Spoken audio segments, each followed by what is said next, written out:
बिस्मिल्लाहिर्रहमानिर्रहीम। अस्सलाम वालेकुम।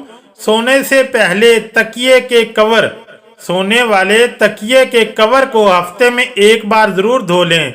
इससे आपके बाल मजबूत होंगे और आप जरासीम से पाक रहेंगे। अगर बंदा खाने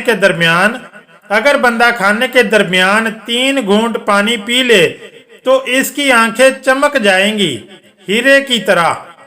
मूली के रस का कमाल, जिस्म के किसी भी हिस्से में कीड़ा काट जाए तो मूली का रस लगा लें, आपको इससे बहुत आराम आ जाएगा। काजल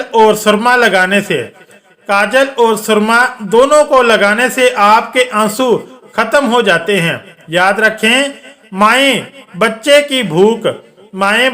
की भूख का अंदाजा रोने से ना करें, बल्कि रोने से पहले ही माँ को पता होना चाहिए कि अब इतना वक्त हो चुका है, अब बच्चे को भूख लगी होगी। दही खाएं और दही खाने से भूख की शिद्दत में कमी आ जाती है।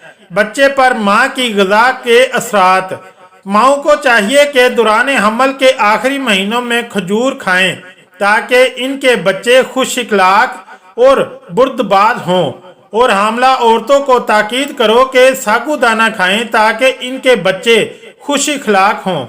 आटे को नीम गर्म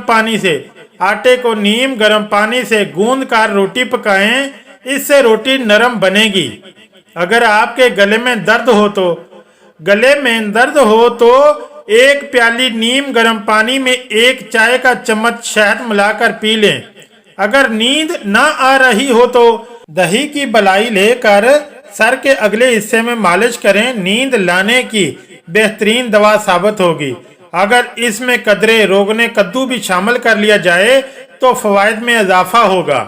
अगर वीडियो अच्छी लगी और टोटके पसंद आए तो चैनल को लाइक और सब्सक्राइब ज़रूर करें। शुक्रिया। अल्लाह हाफिज़।